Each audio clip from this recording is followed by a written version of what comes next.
মহেশখালীর মানুষ অসাধারণ। মহেশখালীর মানুষ খুব আন্তরিক। চট্টগ্রামের প্রখ্যাত শিল্পী শেফালী ঘোষের কণ্ঠ নিলাম। যদি একখান সুন্দর মুখ পাইতাম, মহেশখালীর ফানের কিলি তারে বানায় হাবাইতাম।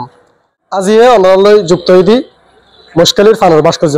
মহেশখালীর ফানের ভাস্কর্য দৃশ্যমান দেহির কৌকর অক্লান্ত পরিশ্রমের হারণে মহেশখালীর নির্মাণে ফানের ভাস্কর্য বহুত দিনের আকাঙ্ক্ষা। মহেশখালীর সংস্কৃতিহীন আরা এই ভাস্কর্যের মাধ্যমে তুলে ধরলাম। কিছুদিন আগে মহেশখালীত আই লাভ মহেশখালী ভাস্কর্য আছিল, হামুনের আঘাতে উড়ে গিয়ে গই। কিন্তু আজি আরা ফানের ভাস্কর্য যেন দেহের ইয়ান কৌকে নির্মাণ করতে মহেশখালীর সংস্কৃতি তুলে ধরবেন নাই। এই ফানের ভাস্কর্য প্রায় হাস্যে সগিয়ে ওনারা আজি আর প্রতিবেদনত ফানের ভাস্কর্য দেখিবেন।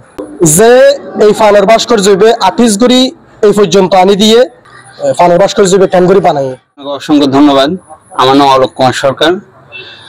আমি ভাস্কর্য নিয়েই অনার্স মাস্টার্স করা, আর ভাস্কর্যের প্রতি একটা ফ্যাসিনেশন আছে বিধায় আমি ভাস্কর্য করি। আমার স্টুডিও ঢাকাতে, তো সবসময় ভাস্কর্য করা হয়, টেরাকোটা করা হয়, টাইলস মুরাল করা হয়। ভাস্কর্য করতে আমরা প্রাণবন্ত ফিল করি। তা ভাস্কর্য আমাদের রক্তে মিশে আছে। আমাদের স্বপ্ন, সাংস্কৃতিক শিল্প এগুলো নিয়েই আমরা আসলে বেঁচে থাকি। তাই ভাস্কর্য করতে, যদি ভাস্কর্যের কথা জিজ্ঞেস করতেছেন, ভাস্কর্য নিয়ে যেহেতু আমার স্টাডি, ভাস্কর্য আমাদের প্রাণ ফিরে পাই। করতে পারলে আমাদের প্রাণ ফিরে পাই, আমরা আনন্দ বোধ করি এবং আমরা উল্লাসিত হই, এবং ইন ফিউচারে এই কাজের মাধ্যমে বেঁচে থাকার একটা স্বপ্ন দেখি। তো সেই হিসেবে আমার আসলে নতুন করে বলার কিছু নাই। ভাস্কর্য করতে প্রচুর আনন্দ ফিল করি। মহেশখালী কেমন লেগেছে? মহেশখালী যথেষ্ট সুন্দর একটা জায়গা। আমি অ্যাকচুয়ালি এটা কখনো আসা হয় নাই। আমি এমনিতে শুনছি, আমার ছোট ভাই, বড় বোনদের বাসায় আছে এখানে। কক্সবাজার আসছি, কাজ করছি, কিন্তু মহেশখালী একটা নতুন একটা ফিল। নতুন ভাবে আসলাম, এই সমুদ্র পার হয়ে স্পিড বোর্ডে করে এখানে নতুন ভাবে একটা পরিচিতি। এখানে সবকিছু খুবই ভালো লাগছে এক কথায়। কাজের সমাপ্তি কখন হচ্ছে? কাজের সমাপ্তি রিসেন্ট হয়ে যাবে, এই শেষ পর্যায়ের মানে আলতো ছোঁয়া দিচ্ছে আর কি, রঙের ছোঁয়া হয়ে যাবে, রিসেন্ট হয়ে যাবে। মহেশখালীর মানুষ কেমন লেগেছে?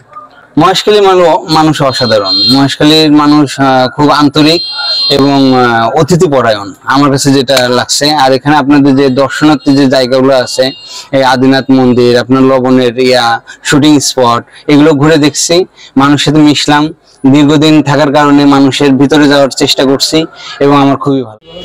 স্থানীয় পর্যটক হলে ছবি তুলিবার প্রতিযোগিতা শুরু করিয়ে এই ভাস্কর্য প্রবেশ মুখত এই ভাস্কর্য স্থাপিত হওয়ার কারণে, এবং এই ভাস্কর্যের মধ্যে যা দেখা যায় পান, সুপারি, মসজিদ, মন্দির, গির্জা এবং মহেশখালীর যে ঐতিহ্য আছে এই ফানের ভাস্কর্যের ভিতর তুলে ধরকে। এই ফানের ভাস্কর্য চাই দর্শনার্থীর জন্য।